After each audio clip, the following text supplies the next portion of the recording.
I love this game. I love this game because Bobby Fischer played like Michal Tal, and this game is exciting, immortal, and up to me, one of the most exciting chess game of great Bobby Fischer. I believe that Bobby Fischer is one of the strongest chess player ever, and it's not important if he is the strongest chess player of chess history or not. It's nice to follow his games, and this game is something what I called chess beauty. Bobby Fischer played this game as a white, New York 1963, and Reuben Fine, a famous American grandmaster, played this game as a black. So b4 is a sharp and double edge opening where white is going to sacrifice his pawn for attack and active play. So fine, accept this challenge. Maybe if he's more careful, is going to play bishop b6, but that's another story. And he accepted this challenge and took a pawn c3, and now black has chance to go to e7. What I believe it's maybe more passive but safe, or as a fine played bishop a5, d4, and even here I believe that d6 and bishop b6 it's a safer option for black, but doesn't mind. Black exchange a pawn on d4, and Bobby played short castle. Now fine took another pawn, but something changed. I believe that black's pieces are too behind, they are too passive, and what's the most important factor here, that the black's king is still sitting in the middle of the board. That's a sugar for Bobby Fischer, and he played queen b3. He doesn't mind to watch his pawns. He doesn't mind to count how many pawns he lost. Now, what is important and what is something like to be or not to be is attack and counter-attack and compensation for missing pawns. So he played queen b3, and he is looking to f7 square.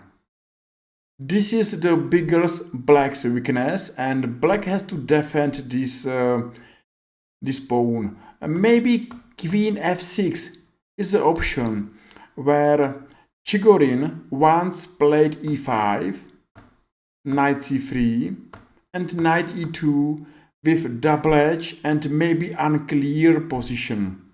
You know, it's a question of your chess style. If you believe more in material or if you believe more in attack.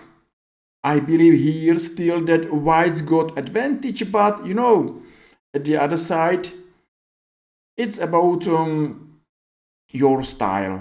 But let's come back, because fine played queen e7 and knight c3 anyway. Maybe the best way how to play this position is queen b4. Maybe that's a mad move, but what black is looking for is for endgame. And maybe bishop f7 and bishop g5, knight d5, exchange queen, favored black, and here maybe black is passive, but still maybe it's still fine. It's double edge, it's mad position, mad variation, but that's a way how black should play this position. Okay, let's come back, because black played knight f6, and this move looks like a losing move. You know what's going on? It's a square on d5, and this knight is going to d5.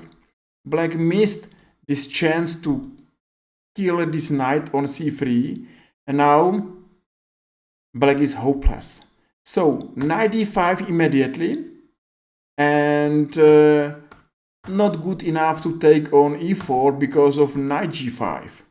It's a tempo, It's a tempo on f7, it's a tempo on c7, and you know, black is under heavy attack. And I don't believe that here black will survive. So that was only funny variation where black has no time to take another pawn. Maybe even he likes. So knight d5 and e d5. Knight on c6 is under attack, and of course black is wasting another time. And that's important because black needs to be hurry now. He needs to play short or long castle to build a defending walls. But he's short on time. So knight d8, it's a variation. Bishop a3, as I believe this is the strongest move here, and queen b5. If nothing, here is a check, and of course here is a bishop on a5. Bad day for fine, and he's under attack. You know, just imagine that you are playing against Bobby Fischer, the strongest chess player of chess history, and you are defending this position. You are nearly without any chance. So knight e5 sounds okay, but exchange, and bishop b2. Black's king is hopeless in the middle of the board, and what's bad? Black is losing another time because this queen is under attack. So black played queen g5, maybe defending pawn on g7, but it's not a question if this pawn is falling down or no. It's a question if there is any chance for black's king to survive, and Bobby played move h4. Okay, fine, accepted another pawn. I remember how many pawns blacks took and won, and still he's worst and worst. So bishop g7, and now check. So yes, it's not for free because Bobby Fischer doesn't mind to lose another material, because he knows that it's a game over in every variation. Even here, black is lost. So black played king d8 and now queen g3. It's a funny because just imagine, black has no way how to defend this important diagonal, because here is a checkmate on f6. So it's a hard question to design now or to play one or two more moves. Now fine, I design it. And he's a chess legend, he's a famous American chess player, but at the other side, Bobby Fischer is a genius. So let's say what's happened in case black is going for queen exchange.